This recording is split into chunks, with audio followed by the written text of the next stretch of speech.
আজ নিয়ে এসে গেছি এক নতুন স্টাইলে আলু দিয়ে পরোটা রেসিপি। এই পরোটা খেতে নরম আর সুপার টেস্টি হয়। এই পরোটার সঙ্গে খাওয়ার জন্য কিছুই দরকার হবে না, এত টেস্টি লাগবে খেতে, শুধুই অনেকগুলো খেয়ে নিতে পারবেন। তবু আমি এই পরোটা খাবার জন্য এর সঙ্গে তড়কা দেওয়া একটা রায়তা বানিয়ে নেব। নমস্কার বন্ধুরা, শকুন্তলা রান্নাঘরে আপনাদের স্বাগত। এই টেস্টি পরোটা বানানোর জন্য এখানে আমি 3টে মিডিয়াম সাইজের আলু সেদ্ধ করে নিয়ে খোসা ছাড়িয়ে নিয়েছি। এবার আলুগুলোকে একটা গ্রেটার দিয়ে গ্রেট করে নেব। আপনারা হাতে করে ভালোভাবে চটকেও নিতে পারেন কিংবা পটাটো ম্যাশারেও ম্যাশ করে নিতে পারেন, কিন্তু খেয়াল রাখবেন আলুতে যেন বড় বড় পিস থেকে না যায়। যদি আলুর বড় বড় টুকরো থেকে যায় তাহলে পরোটা তৈরি করার সময় পরোটা ভেঙে যেতে পারে। আর এই পরোটা আপনারা বাচ্চাদের টিফিনেও দিতে পারেন, অনেকক্ষণ অবধি থাকার জন্য, ঠান্ডা হয়ে গেলেও টেস্টি লাগবে খেতে। এখানে দেখুন আমি আলু গ্রেট করে নিয়েছি সবগুলো। এবার এটাকে সাইডে রেখে দেবো, যাবো নেক্সট প্রসেসে। এদিকে গ্যাস অন করে একটা ফ্রাইং প্যান বসিয়ে দিয়েছি। প্যান গরম হয়ে গেলে এর মধ্যে 2 চামচ মতো দিয়ে দেবো সাদা তেল। আপনারা তেলের জায়গায় ঘিও নিতে পারেন। তেল ভালোভাবে গরম হয়ে যাওয়ার পর এতে দিয়ে দেবো 1 ছোট চামচ গোটা জিরে। জিরে একটু ফুটে গেলে দিয়ে দেবো 1 বড় চামচ আদা রসুন থেতো করা, আর তার সঙ্গে 2টো কাঁচা লঙ্কা কুচি। এগুলোকে কিছু সেকেন্ড নেড়ে চেড়ে নেব। তারপর এখানে দিয়ে দেবো পেঁয়াজ কুচি। এখানে আমি একটা বড় সাইজের পেঁয়াজকে ছোট ছোট করে কুচিয়ে নিয়েছি। এবার পরোটাতে ভালো ফ্লেভারের জন্য দিয়ে দেবো কিছুটা কারি পাতা কুচি। কারি পাতাকেও ছোট ছোট করে কুচিয়ে নিয়েছি। কারি পাতা থাকলে দেবেন, না হলে স্কিপ করে দেবেন। এবার পেঁয়াজটাকে এখানে বেশি ভাজার দরকার নেই, মিডিয়াম ফ্লেমে পেঁয়াজ শুধু সফট হয়ে যাওয়া পর্যন্ত ভেজে নেব। এখানে দেখুন পেঁয়াজ হালকা ভাজা হয়ে গেছে, হালকা কালারও চেঞ্জ হয়ে গেছে। এবার এতে জল অ্যাড করব। এখানে আমি একটা বাটির মাপে 1.5 বাটি জল দিয়ে দিচ্ছি।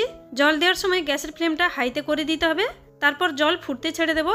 এবার এতে 1/2 ছোট চামচ বা পরিমাণ মতো নুন দিয়ে দেবো, আর 1 ছোট চামচ দিয়ে দেবো এতে চিলি ফ্লেক্স। দিয়ে ভালোভাবে একবার মিক্স করে নেব। তারপর জলটা ফুটে গেলে গ্যাসের ফ্লেমটা একেবারে লো করে দেব। লো করে দিয়ে এতে সুজি অ্যাড করব। এখানে আমি 1 বাটি সুজি নিয়েছি। যেই বাটির মাপে জল নিয়েছিলাম সেই বাটির মাপে 1 বাটি সুজি নিয়েছি, মানে 1 বাটি সুজির জন্য 1.5 বাটি জল নিতে হবে। আপনারা যে কোনো বাটির মাপে মেজারমেন্ট করে নেবেন। এক হাতে সুজি দিতে থাকবো আর এক হাতে মেশাতে থাকবো, যাতে সুজিতে কোনো ডালা ডালা না থেকে যায়।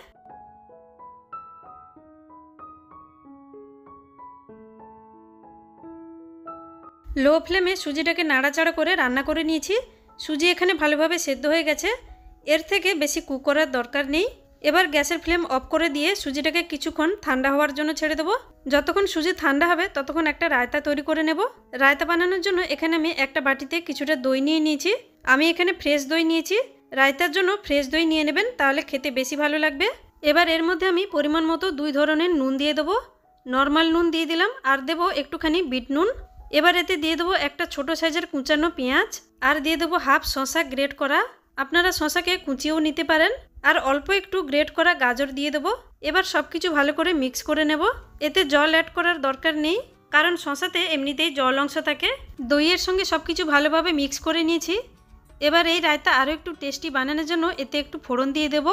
আপনারা চাইলে এমনিও এটা খেতে পারেন। ফোড়ন দেওয়ার জন্য তড়কা প্যানে 1 চামচ দিয়ে দেবো তেল। তেল গরম হয়ে গেলে 1/2 ছোট চামচ দিয়ে দেবো সর্ষে, আর 1/2 ছোট চামচ দিয়ে দেবো গোটা জিরে।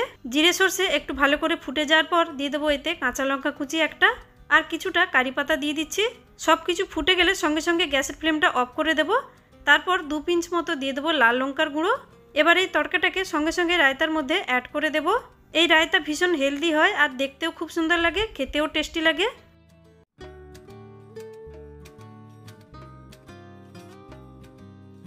রায়তা এখানে একদম রেডি হয়ে গেল।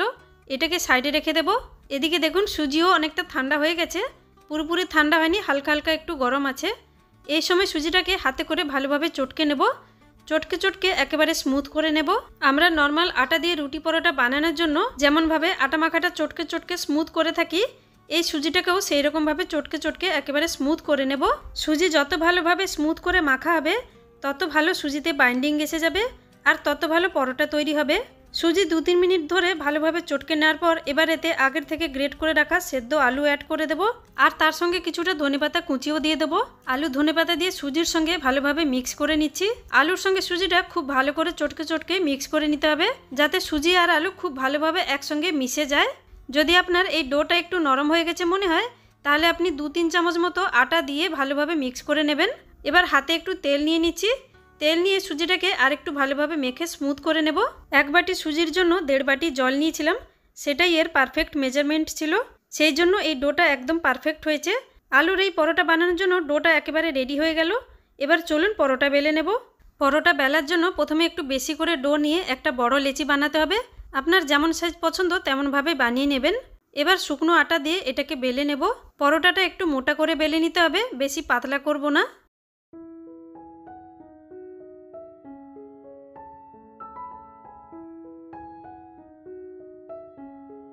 দেখুন একটু মোটা করে বেলে নিয়েছি। এবার এই পরোটাতে ভালো শেপ দেওয়ার জন্য এরকম একটা ধারালো ঢাকনা নিয়ে নিয়েছি। এটা পরোটার উপর প্রেস করে পরোটা কেটে নিচ্ছি।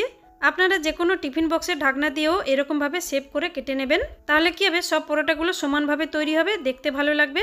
তবে আপনারা এরকমভাবে না কেটে ডাইরেক্ট সেঁকে নিয়ে পরোটা বানিয়ে নিতে পারেন। যদি আপনার বাড়িতে কোনো গেস্ট এসে থাকে আর আপনি তাদের জন্য এই পরোটা বানাচ্ছেন, তাহলে এরকমভাবে সমান করে কেটে নেবেন। সবগুলো সমান দেখাবে, তাহলে দেখতে খুব ভালো লাগবে। এবার এই একই রকমভাবে বাকি সব পরোটাগুলো আমি বেলে রেডি করে নেব। তারপর এগুলোকে সেঁকে নেব। পরোটাগুলো সেঁকার জন্য এখানে আমি প্যান গরম করে নিয়েছি। প্যান গরম হয়ে গেলে একটা পরোটা দিয়ে দুদিকে প্রথমে শুকনো একটু সেঁকে নেব। গ্যাসের ফ্লেম মিডিয়ামে থাকবে। তারপর দুদিকে সেঁকা হয়ে গেলে ওপর থেকে তেল দিয়ে উল্টে দেব। আপনি চাইলে ঘি দিয়েও সেঁকে নিতে পারেন। আমি দুদিকে তেল দিয়ে ভালো করে সেঁকে নিচ্ছি। পরোটার দু সাইডটা লাইট ব্রাউন কালার আসা পর্যন্ত চেপে চেপে সেঁকে নিতে হবে। এই পরোটা খেতে ভীষণ টেস্টি লাগে, আপনারা অবশ্যই একবার ট্রাই করবেন। 3 থেকে 4 মিনিটের মধ্যে পরোটা সেঁকে একটা রেডি হয়ে গেল। এটাকে একটা প্লেটে নামিয়ে রেখে দিচ্ছি। এই আলু দিয়ে সুজির পরোটা আপনারা বাচ্চাদের টিফিন বক্সে দিতে পারেন। এই পরোটা ঠান্ডা হয়ে গেলেও খেতে একই রকম টেস্টি লাগবে আর ভীষণ হেলদি একটা টিফিনের রেসিপি। খুব কম তেল বা ঘি দিয়ে তৈরি হয়ে যায়। এই সেম প্রসেসে আমি বাকি সবগুলো বানিয়ে রেডি করে নেব। আপনারা যদি বাচ্চাদের টিফিনে এই পরোটা দিতে চান, তাহলে রাত্রি থেকে আলু সেদ্ধ করে রেখে দেবেন। সকালে তাহলে খুব তাড়াতাড়ি করে টিফিন বক্সে বাচ্চাদের দিতে পারেন। বাচ্চাদেরকে সস দিয়েও এটা দিতে পারেন। এখানে দেখুন সবগুলো আমি বানিয়ে রেডি করে নিয়েছি।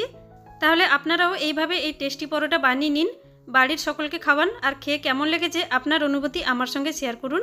আজ তাহলে এই পর্যন্ত, চলে আসবো আর একটা অন্য কোনো রেসিপি নিয়ে। ততক্ষণ ভালো থাকবেন, সুস্থ থাকবেন। Thanks for watching.